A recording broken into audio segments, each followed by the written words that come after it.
संदीप ने अपनी माँ के कहने पर गांव में शादी कर ली थी। लड़की का नाम था सुनीता।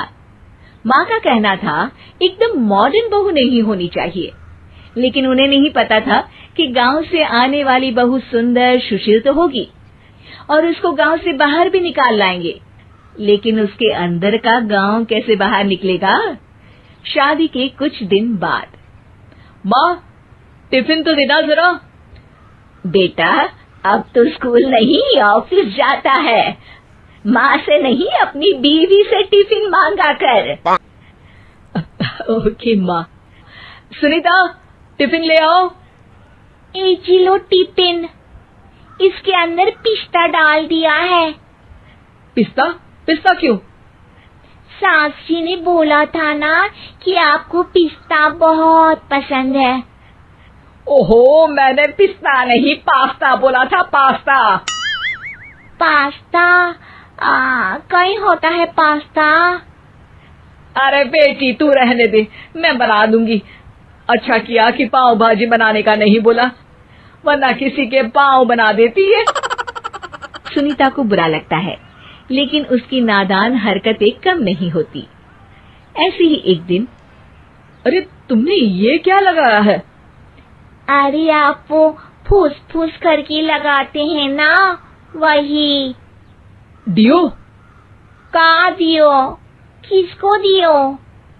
अरे वही ना जिससे खुशबू आती है। हाँ सही पकड़े हैं। अच्छा लेकर तो आना। कौन सा डियो लगाया तुमने? अभी लेकर आते हैं जी। संदीप की बात मानकर सुनीता अंदर से खुशबू वाला फुसफुस लेकर आती है। ओएमजी! ओएमजी मतलब ओ माय गणेश ना। अरे ओएमजी छोड़ो, और ये खुशबू वाला फुसफुस की बात कर रही थी तुम?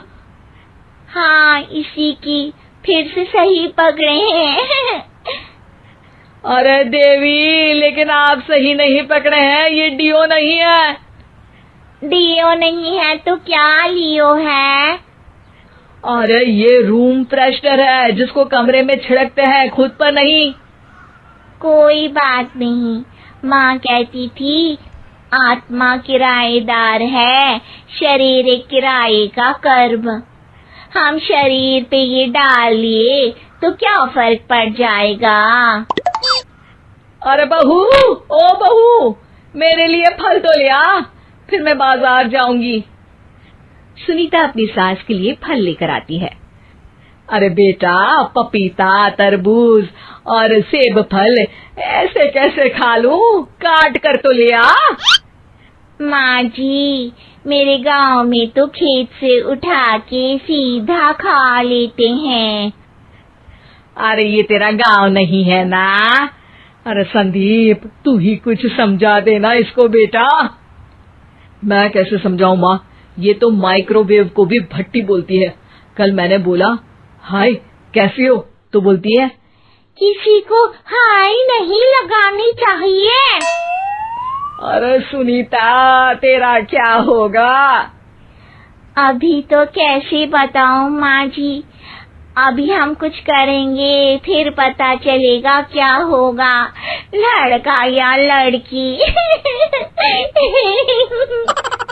हे भगवान, कहाँ से आ गई है?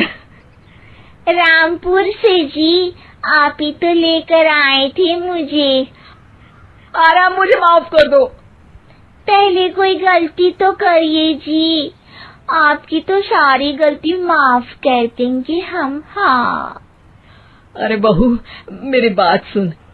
फल यानी कि फ्रूट जब भी लाए ना तो काट कर लाना, ठीक है? जी ठीक है माँ जी, फल यानी फ्रूट यानी काट के लाऊंगी।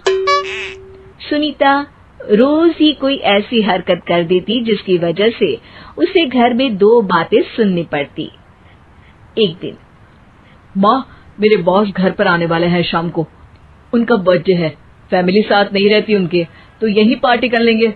उनको अच्छा लगा तो शायद मेरा प्रमोशन भी हो जाएगा। मैं ना फ्रूट केक लाकर फ्रिज में रख दूंगी और तेरे साथ आज खाना मैं बनाऊंगी, ताकि जब साहब आए तो खाने में कोई गड़बड़ ना हो। शाम को जब सारी तैयारियां हो जाती है, संदीप के साथ बड़े साहब भी घर आते हैं। फ्रूट केक तो ले आना बहू, फिर खाना खाएंगे। अरे इस सब की क्या जरूरत थी, आपने बुलाया वही काफी है। सर, आपका परिवार शहर में नहीं है तो हम ही आपके परिवार जैसे हैं सर। इतने में ही सुनीता फ्रूट केक लेकर आती है और बड़े साहब की टेबल पर रख देती है, और जैसे ही केक के ऊपर का बॉक्स हटाती है, ओह, ये क्या है? केक तो कटा हुआ है, मैं तो ऐसा नहीं लाई थी। आप मुझे शाबाशी दे सकती है माँ जी, मैंने ही केक काट दिया।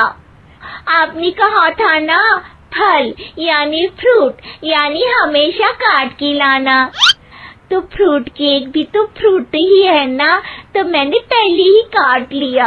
हूँ ना मैं समझदार। अरे बहू, ये क्या किया? केक हमेशा वही काटता है जिसका जन्मदिन होता है। तुझे एक बात भी समझ नहीं आती, एक नंबर की बेवकूफ है।